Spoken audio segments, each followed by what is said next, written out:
Olá! Hoje a gente vai desvendar um momento que, à primeira vista, parece só uma mudança de família, mas que, na verdade, é a pedra fundamental de um povo inteiro. Estamos falando do nascimento de uma nação, bem ali, no coração de um dos maiores impérios da antiguidade. Tudo começa com uma decisão, assim, gigantesca. Para salvar a família de uma fome que estava acabando com tudo, o patriarca Jacó precisa pegar todo o seu clã e levar para o Egito. Mas o que parece um ato de puro desespero é, na verdade, a mão da providência em ação, transformando uma crise de sobrevivência no cumprimento de uma promessa muito antiga. Certo, vamos mergulhar nisso. A primeira etapa dessa jornada é marcada por uma baita incerteza. Sabe, deixar a terra prometida era um passo, digamos, teologicamente bem arriscado.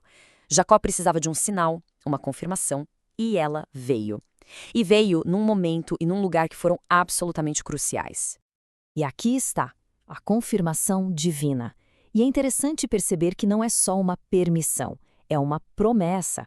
Deus não está simplesmente mandando Jacó ir, ele está indo junto com ele.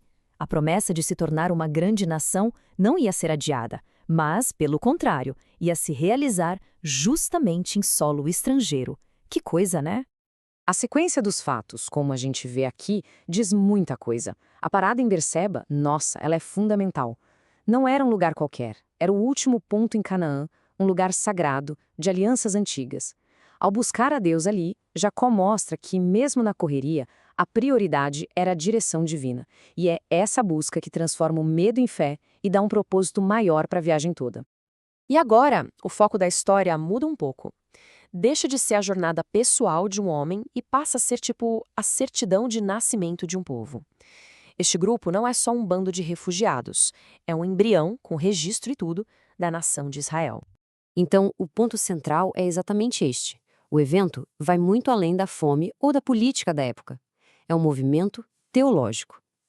Cada passo em direção ao Egito era, na verdade, um passo em direção ao cumprimento do plano divino de criar um povo para si. 70. Esse número não foi aleatório de jeito nenhum. Ele é simbólico e ao mesmo tempo literal. É um registro super meticuloso, quase como um documento de cartório, que serve como prova da fidelidade de Deus.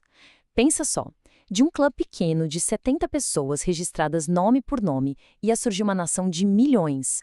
É a sementinha de onde a grande árvore de Israel cresceria. E então, a gente chega no clímax emocional da história. Depois de 22 anos que Jacó achou que eram de luto, pai e filho finalmente se reencontram. O detalhe de Jacó enviar Judá na frente é sutil, mas super profundo. Sinaliza ali a transferência da liderança para a tribo de onde viria o Messias. E o choro longo de José não é só alegria, é alívio, é catarse, é a restauração de um mundo que ele pensou que tinha perdido para sempre. Essa declaração do Jacó revela uma paz que é indescritível. A maior ferida da vida dele foi curada. O objetivo pessoal da sua longa jornada foi alcançado.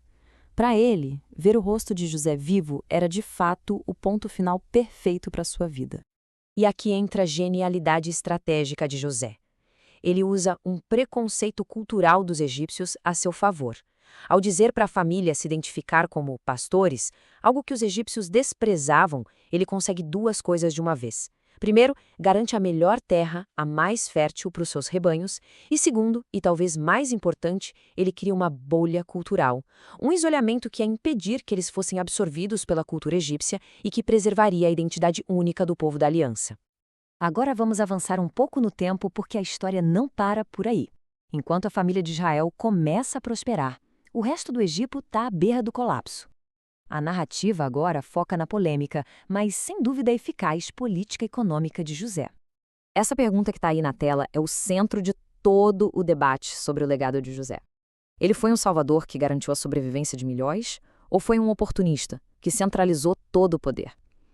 O texto nos força a encarar essa complexidade da liderança em tempos de crise extrema.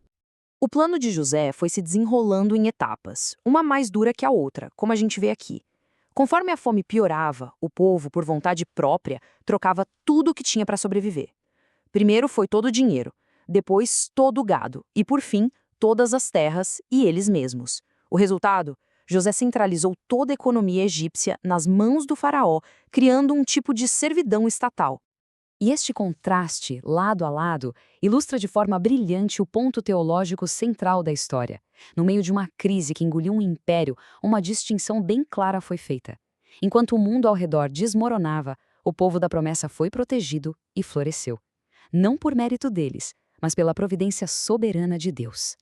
A história agora dá um salto de 17 anos e a gente chega no fim da vida de Jacó. Depois de quase 2 décadas de paz e prosperidade no Egito, suas últimas ações mostram onde o coração dele realmente estava. Jacó define a própria vida como uma peregrinação. Essa única palavra é a chave para entender o mundo pelos olhos dele. O Egito, mesmo com toda a segurança e conforto, nunca foi o destino final. Era só uma parada temporária na jornada rumo à verdadeira herança. O último pedido dele é, talvez, o seu maior ato de fé. Ele se recusa a ser enterrado na glória do Egito e insiste no túmulo simples dos seus antepassados, lá em Canaã. Esse juramento era uma declaração poderosa. Ele acreditava na promessa da terra, mesmo que só pudesse possuí-la na morte. A fé dele não estava no presente confortável, mas estava ancorada no futuro prometido. E isso tudo nos deixa com uma questão bem profunda para refletir. A história de Jacó desafia a gente a olhar para além da prosperidade e da segurança, que são temporárias. Quando o conforto do nosso Egito particular é grande, quando tudo parece bem, como é que se faz, assim como Jacó, para manter o coração e a esperança fixos na promessa de um lar verdadeiro e final?